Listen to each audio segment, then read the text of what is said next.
Legenda Bunga Kemuning. Pada suatu masa, hiduplah 4 orang putri ratu yang sangat cantik jelita. Ayah mereka sudah lama menghilang dan tidak dapat ditemukan. Hingga akhirnya, sang ibu menggantikan tugas kerajaan sang raja. Ibu mereka begitu sibuk dengan urusan kerajaannya, sehingga mereka hampir tidak punya waktu untuk berkumpul bersama. Akibatnya, putri-putrinya ini menjadi nakal dan manja, kecuali sang putri bungsu yaitu Putri Kuning. Ya, mereka memang diberi nama dengan nama warna, Putri Hijau, Putri Merah, Putri Biru, dan Putri Kuning. Barangkali dulu sang ibu berharap anak-anaknya akan memberi banyak warna di kehidupan ini. Sayangnya, sang ibu terlalu sibuk dengan urusan kerajaan sehingga tidak sempat mendidik mereka dengan baik. Sementara kakak-kakaknya bermalas-malasan dan membuat keonaran, Putri Kuning menghabiskan waktu dengan membantu inang-inangnya, atau membaca buku, dan atau merawat kebun bunga kesayangannya. Kakak-kakaknya sering mengejeknya. Keempat putri ini selalu memakai pakaian dan perhiasan yang sewarna dengan nama mereka. Putri Merah selalu memakai warna merah, dan demikian juga dengan putri-putri lainnya.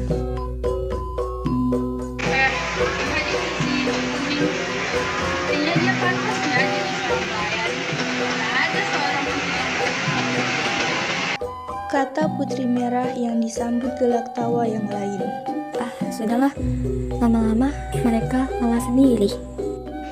Suatu hari, Ratu harus pergi ke negeri tetangga di seberang lautan. Dia sengaja mengumpulkan putri-putrinya pada hari itu untuk berpamitan.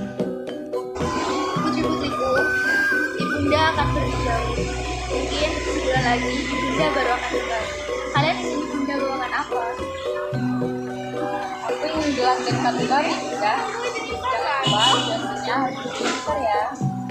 Aku ingin kain sutraya kita, ibunda. Aku ingin jubah sutra berwarna hijau, ibunda. Putri Kuning, mengapa kau tidak menjadikan permintaanmu seperti yunda-yundamu yang lain? Sungguh, aku tidak butuh hadiah apapun dari ibunda, dan kuinginkan engkau pulang kembali ke istana yang selalu.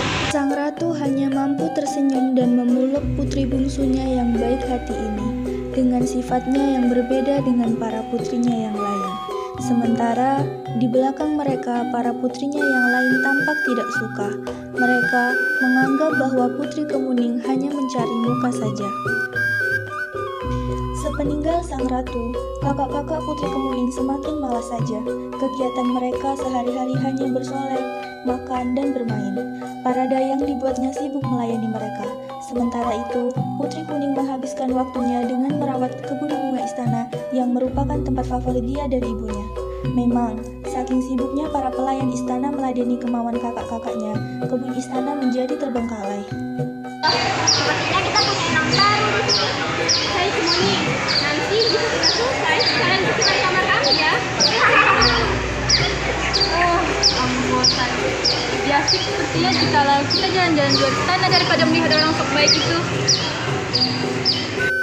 Akhirnya, setelah sebulan kemudian, ibu mereka pulang dan membawa oleh-oleh yang mereka tunggu.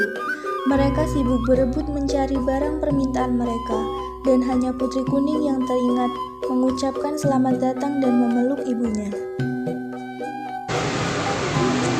Anakku, maafkan ibundamu ini nak.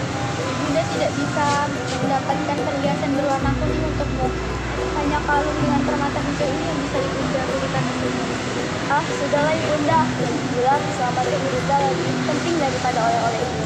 Lagi pula, kalung hijau ini juga cocok dengan warna bajuku. Terima kasih ibunda. Esoknya, Putri Hijau tiba-tiba menyadari bahwa Putri Kuning memakai kalung berwarna hijau. Hei Kuning, kenapa kamu memakai kalung berwarna hijau ini? Seharusnya kalung itu milikku karena namaku Putri Hijau. Maaf bunda, tetapi kalung ini bunda sendiri yang berikan kepadaku. Jadi kalung ini milikku. Putri Hijau tidak senang dan merasa berhak memiliki kalung hijau itu. Maka dia menghasut saudaranya yang lain. Si Kuning itu sudah keterlaluan. Dia pasti telah memaksa ibunda untuk memberikan kalung itu padanya. Seandainya ibunda ingin memberikan hadiah padanya, Tapi kan itu berwarna kuning, bukan hijau. Dia emang menyebalkan akhir-akhir ini. Ya sudah tingkahnya yang so rajin itu. Pasti dia hanya ingin memesankan bunda saja supaya lebih sayang. Ayo kita beri dia pelajaran. Biar kapok. Ayo.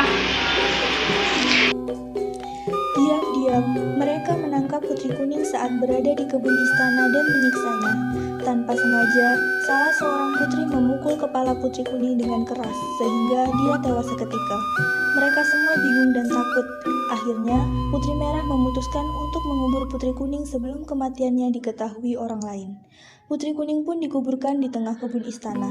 Kalung hijaunya pun ikut dikuburkan, karena ibunya pasti curiga jika Putri Hijau memakainya. Ratu pun heran, karena seharian ini dia tidak melihat Putri Kuning yang biasanya senantiasa menemaninya jika ia telah selesai dengan tugas kerajaannya. Ratu sudah mencari ke kamarnya, ke kebun istana, ke danau, tapi Putri Kuning tetap tidak kelihatan. Dia menyuruh para pelayan untuk mencarinya. Namun, berbulan-bulan Putri Kuning tidak diketemukan. Sementara, kakak-kakaknya mengaku tidak tahu menahu soal hilangnya adik mereka. Ratu pun menjadi sangat sedih kehilangan putri kesayangannya. Suatu hari, saat sang ratu termenung di kebun istana, dilihatnya ada tanaman baru di tengah kebunnya. Oh, tanaman apa ini? Daunnya hijau seperti kalung putriku. Bunganya juga kekuningan dan sangat wangi. Bunga ini mengingatkanku kepada putriku yang hilang. Baiklah, aku akan menamai bunga ini dengan nama bunga kemuning. Bunga ini tetap tumbuh di kebun istana dan menemani sang ratu hingga akhir hayatnya. Bunganya yang wangi sering dipakai untuk mengharumkan rambut, batangnya bisa dipakai untuk membuat kotak-kotak yang indah, dan kulitnya digunakan untuk membuat bedak. Seperti halnya Putri Kuning, bunga kemuning juga selalu memberikan kebaikan bagi orang-orang di sekitarnya.